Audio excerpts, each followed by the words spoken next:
All right, today we have another episode from the archives with one of my incredible guests. Enjoy.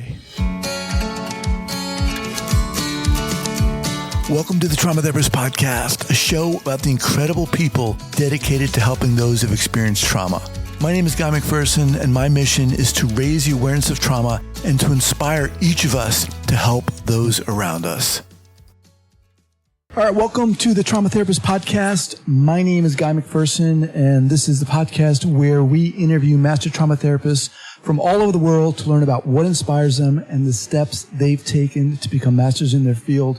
If you're a trauma therapist, if you're interested in trauma therapy, or if you're simply interested in helping other people, this is it. Today, I'm so excited to introduce my guest, Dr. Peter Levine. Peter, you ready to go? Ready. All right. So Peter Levine is the originator and developer of Somatic Experiencing and the director of the Somatic Experiencing Trauma Institute. Peter holds doctorate degrees in Medical Biophysics and in psychology. And during his 35-year study of stress and trauma, he's been stress consultant for NASA in the development of the first space shuttle, as well as a member of the Institute of World Affairs Task Force with Psychologists for Social Responsibility. Additionally, he served on the AP Initiative for Response to Large-Scale Disaster and Ethnopolitical Warfare. Peter is, of course, author of the best-selling book, Waking the Tiger, Healing Trauma, as well as 4 audio learning series for Sounds True. All right, Peter, just a little bit about you, but take a moment, share with us something personal about you, perhaps where you're from, where you're calling from, and then we will dive in. Okay, at the moment, since I'm looking out the window and I see the ocean, it means I must be in California and in Encinitas. Because of the classes I do, postgraduate classes I do for our training program, I'm in Europe a fair amount of the time, and in South America, particularly Brazil, and in Europe. So this is my downtime and the time I use to hopefully to complete another book that I'm working on, kind of a book that follows in the footsteps of in an unspoken voice about trauma and memory. So you asked me about my interest and you didn't exactly ask me about my passion, but let me throw it in. Well, a couple of things. One time I was doing a TV interview, and the interviewer asked me, well, how is it that you've studied trauma for, actually, at that time it was about 35 years, now it's more like 45. And don't you get burned out? How is it that you came to study trauma? And I thought, for a while, and I couldn't think of anything. And you can imagine on live TV, that's not something that you do. You don't think. So I could see the people in the control room waving their hands, gesticulating wildly, telling me to basically to talk. And I knew the worst thing I could do is to talk. I really just needed to follow this through. And finally it came. And I said, I think really the truth is that trauma invented me to study it. And I think that's probably, in a way, why many, if not most of us, find our way into the field of therapy. Because our, research is always research. Research is research. And first, initially, that's for sure. And theoretically, I retired a few years ago. But when I actually look objectively at what I'm doing year by year, it seems to have almost doubled in every year since the year where I theoretically retired. But I realize what I'm doing now is what I'm most passionate about. And it's, and there are different directions that I've been going in. For example, one thing that came out of the work in developing somatic experiencing is that people who get the diagnosis of trauma, PTSD, it's really a very narrow diagnosis. It's a specific set of symptoms, including intrusion, hypervigilance, insomnia, and so forth.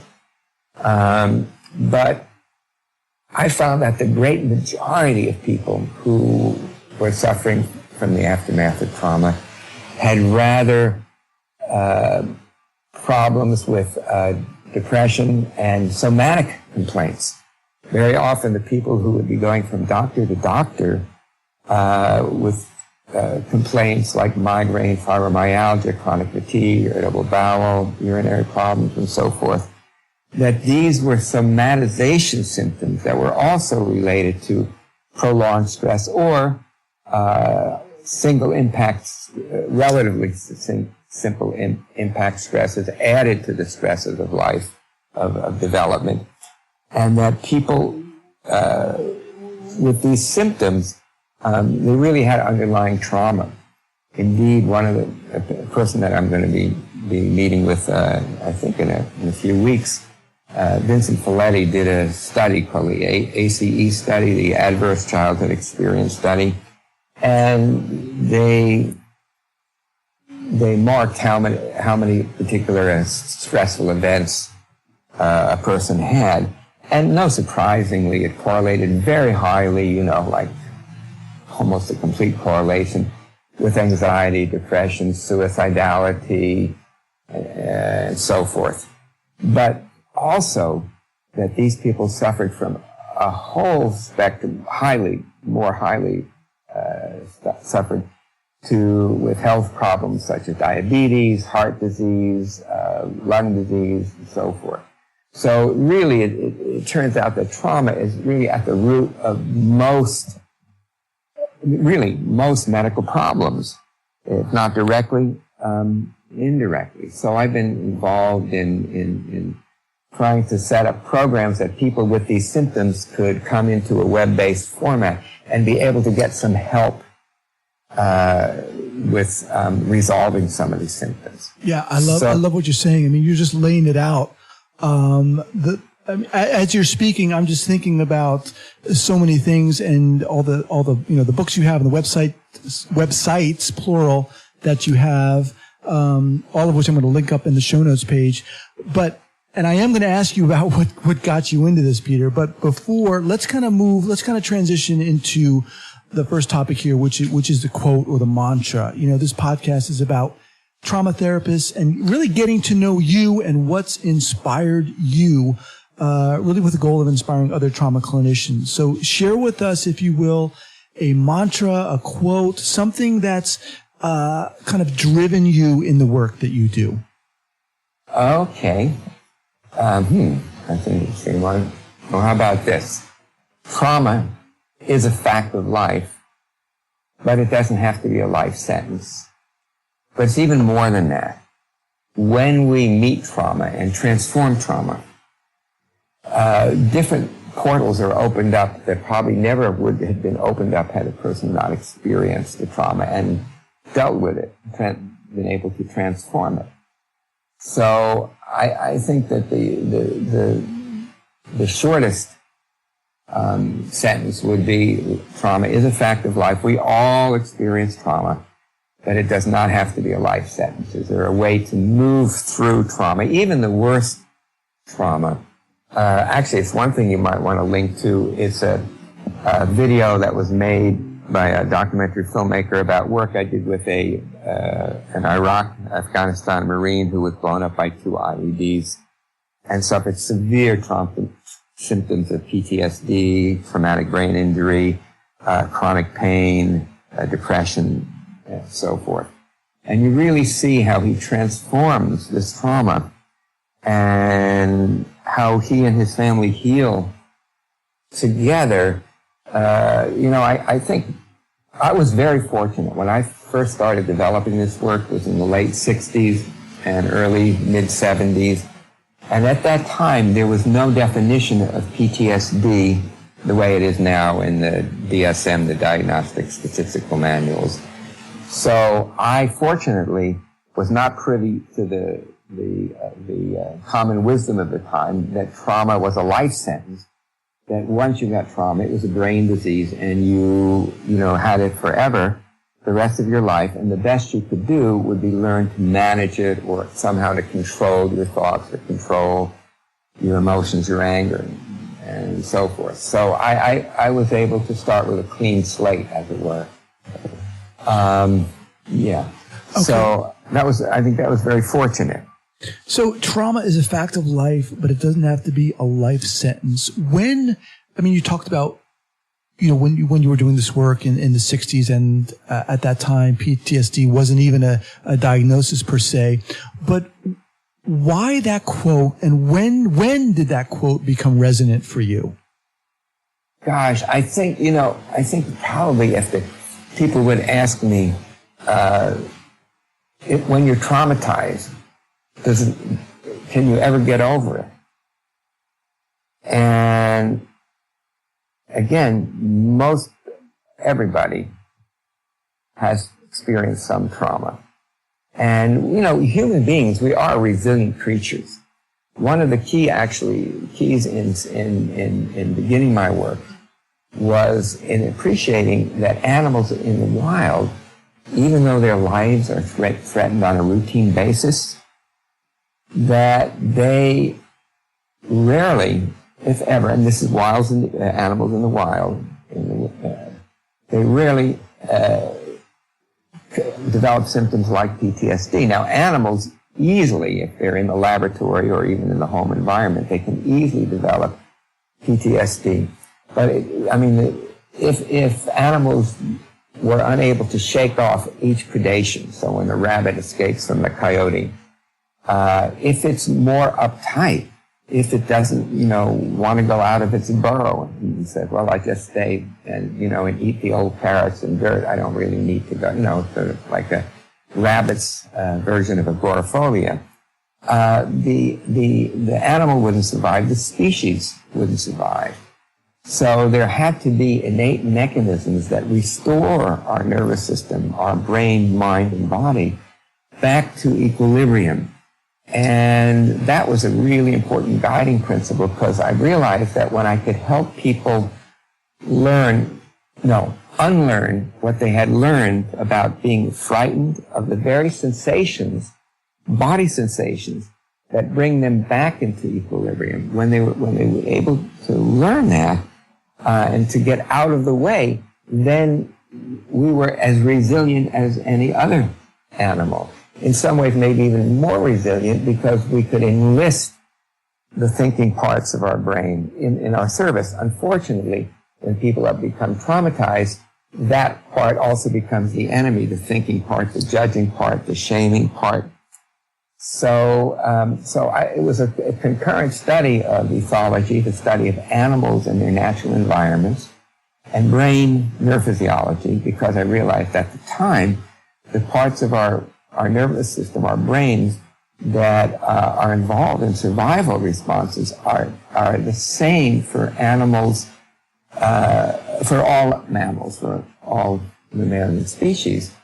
And so putting those together, and the nascent field at the time of mind-body healing, I was able to begin to get results. And again, I wasn't necessarily surprised. I was, to some degree, surprised, because again, I didn't have the imprint that this was something that was not possible. It just seemed natural, because again, it's natural for the animals to shake off their encounters. Why wouldn't it not be natural for humans? And so when I developed it, I thought of it as a naturalistic approach to the healing, to the resolution, to the transformation of traumatic symptoms, leading to greater resilience and flow.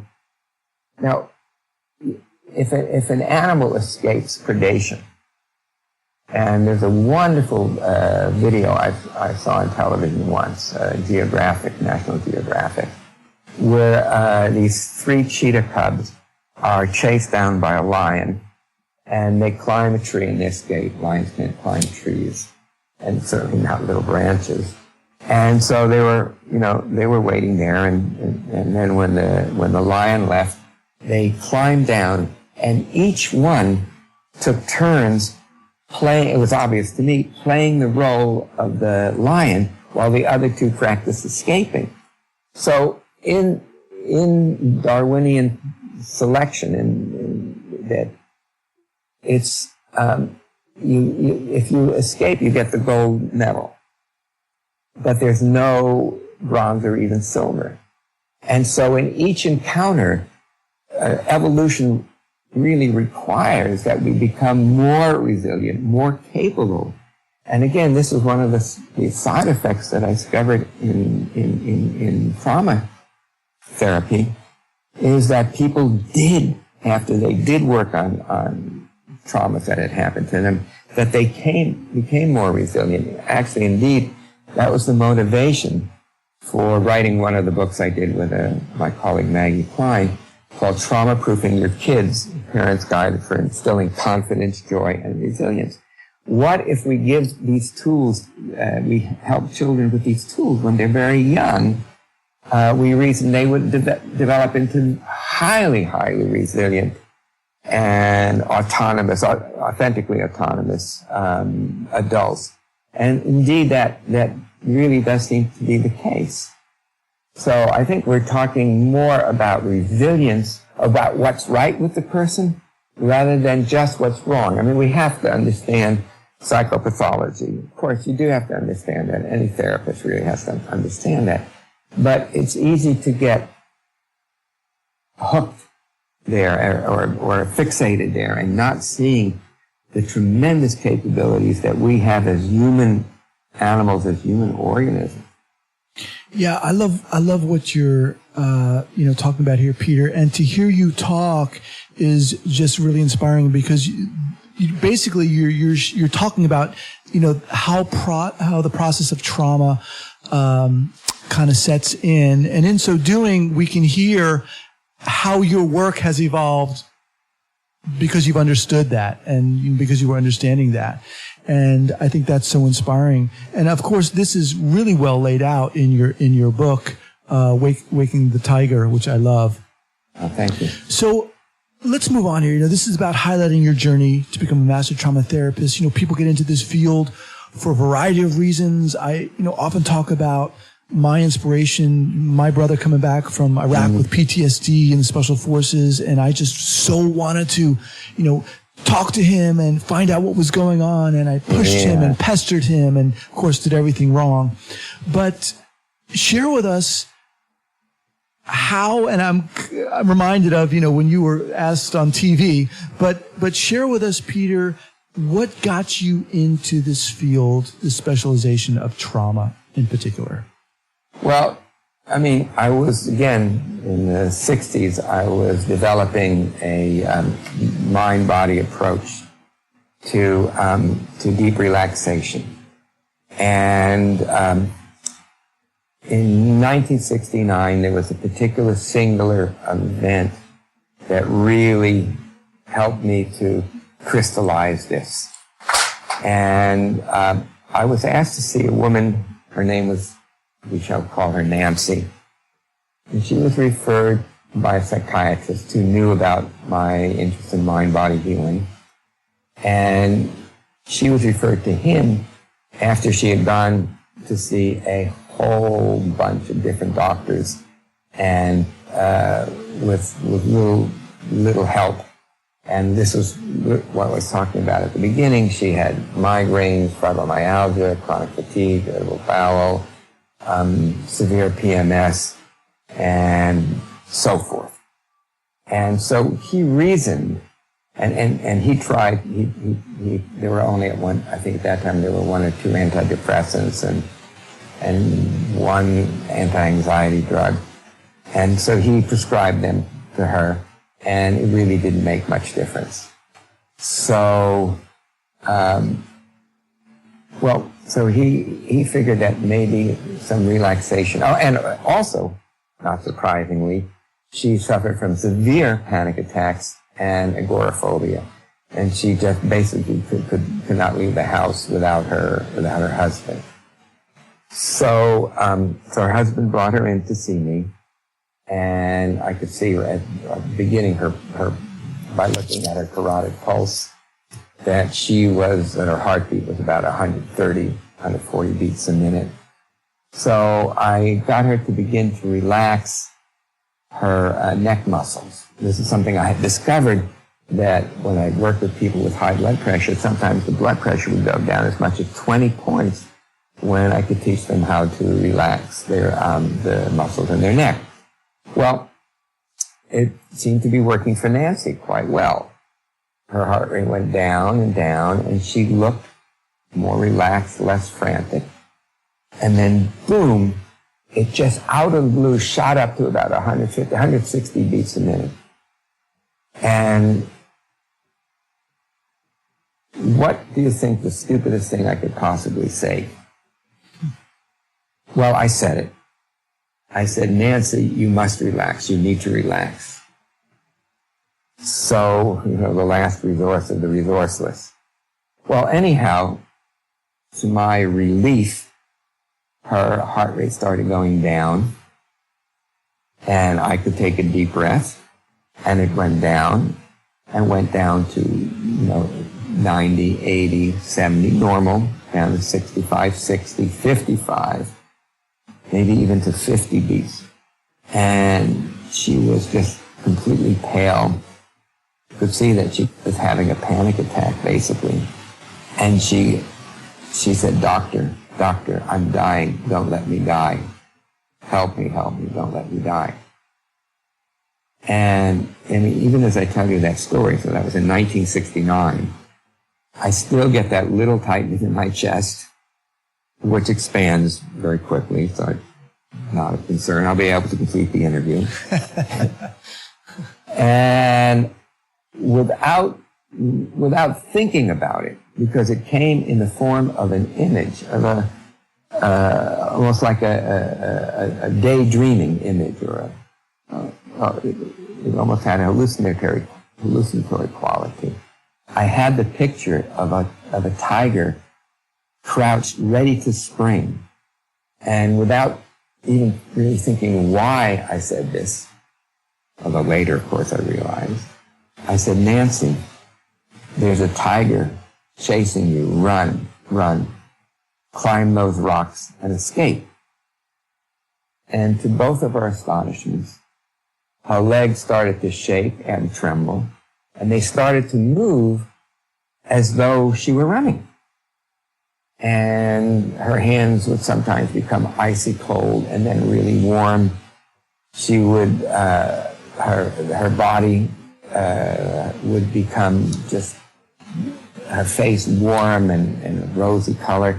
And then she would get cold and shake some more. And then she would take some deep, spontaneous breaths.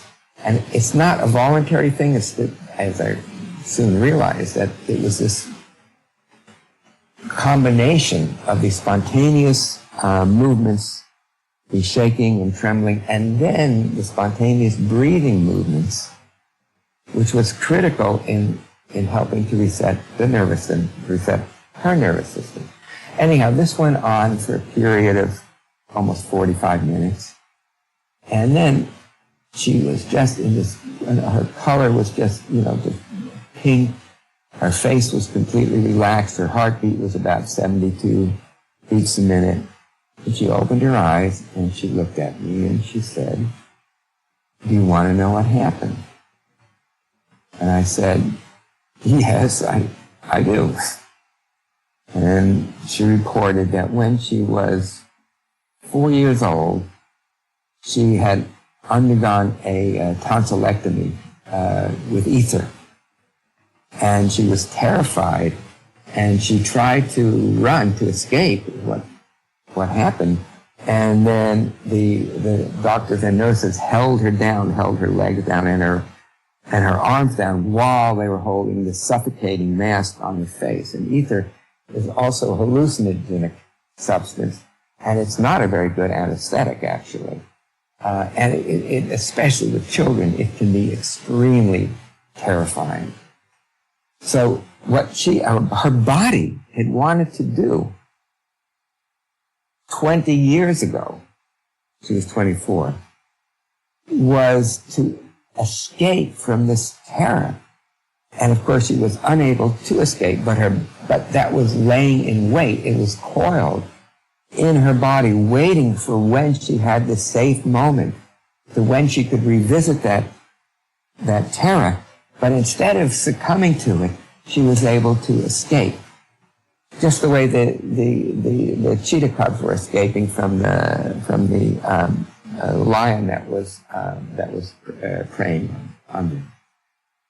So now, her symptoms. That was the last anxiety attack, panic attack she had. The agoraphobia was. She didn't even realize it. The next day, she went out to get the mail, and her husband said, "Sweetheart, you just went out to get the mail." And she said, "Somebody had to do it." And she said, "I know, but you never go out to get the mail." So you got the picture. And we did a few more sessions, and the physical symptoms were, between 80 and 90, some even completely gone after a few more sessions. But I realized that in some way it was luck that I hadn't re-traumatized her, because I could have easily re-traumatized her if that image of the tiger hadn't come and I hadn't given her the right instructions,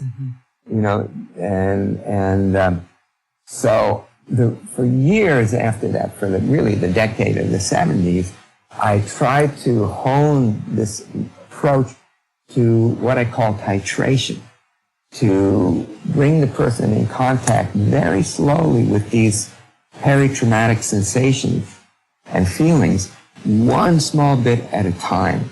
An illustration I give of this is if you take hydrochloric acid, very strong acid, and sodium hydroxide, caustic soda, lye, and you put them together, you take them and you just put them together, what happens?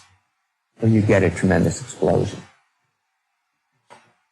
But at the end of the explosion, what you notice is that the final products are salt and water. They've completely neutralized themselves, right? And broken down into H2O and NaCl. I guess that's right. But the explosion, if you were doing this in your chemistry lab, you would have, injured or killed yourself or other people because the explosion was so violent.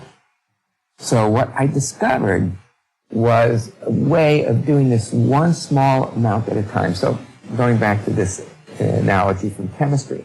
So if you take the sodium hydroxide and there's a device in chemistry called a stopcock. Basically, it allows you to put one drop at a time, one single drop of one substance into another.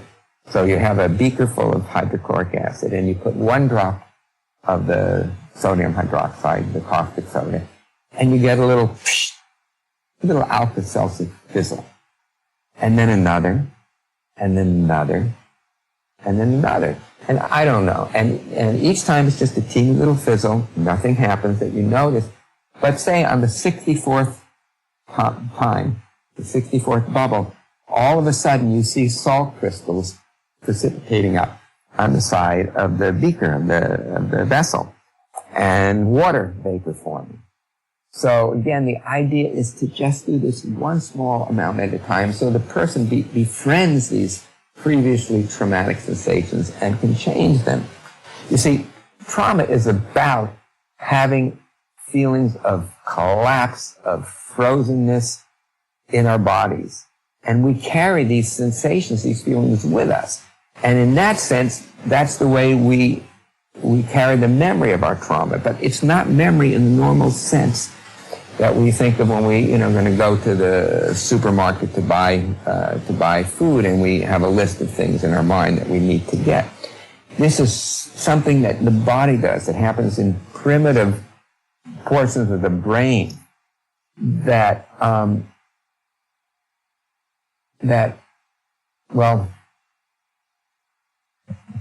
just is not. It's not available to normal waking consciousness. And when you were talking about trying to get your brother to talk about what happened to him, people who are traumatized can't do that. In a way, that's one of the symptoms of trauma, is the inability to put these events back to the past where they belong, because they're constantly replaying in the present.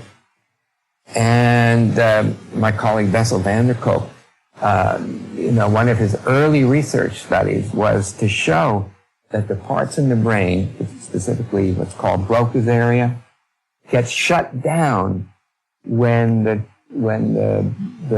brain is exhibiting trauma. So the person is unable to put into words that which happened to them, and the more they try, the more frustrating it is. And when therapists try to get their clients to talk about their traumas, which again seems like a reasonable thing to do, it's sort of like, I guess, an extension of Freud's talking cure. But they get more and more frustrated and finally break down into an abreact out of the frustration, out of the fear and the rage that they're unable to process.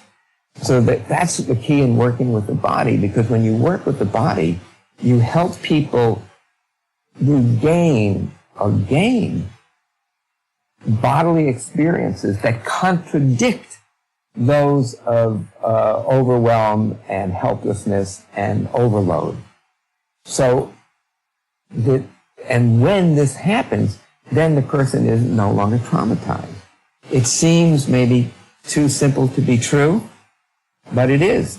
It's both simple and true. However, in reality, working with a traumatized person takes a lot of different skills, takes a tremendous amount of the therapist's own capacity to be present, but also to have worked with their own traumas.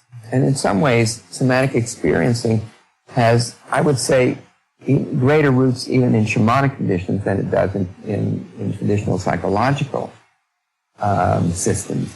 Because there, the shaman always has to do his own confrontation with his or her darkness. They have to deal with that which was completely overwhelming to them, and it could be a psychosis, it could be an illness, but they had to deal with their own trauma first before they were entrusted to work with the traumas of their clients. And indeed, I've had the opportunity to interview shamans throughout the world.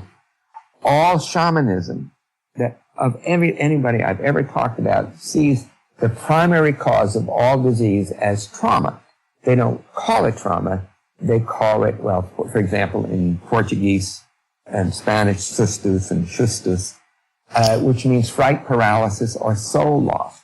So, as therapists, we don't use those primitive ideas. We talk about dissociation, but it's really, I would say it's completely the same thing, but there's a lot of similarity. Yeah. And again, nobody would entrust themselves to a shaman who hadn't done their own journey and learned from their own journey so they could be fully present with a client.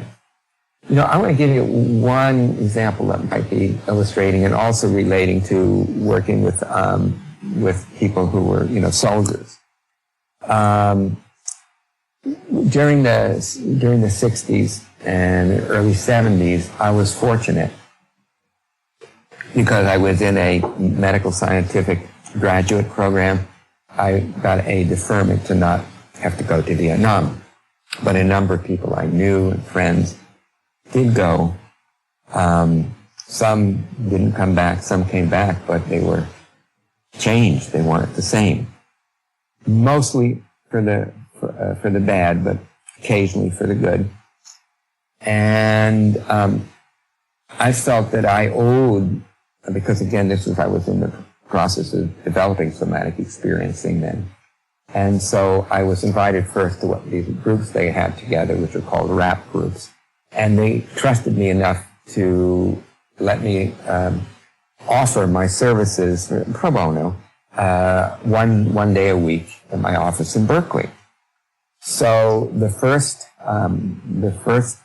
Thursday, one person came, and we'll call him Bill. And he came in and started by telling me the worst, unbelievable atrocities that he had committed, that he had been made to commit.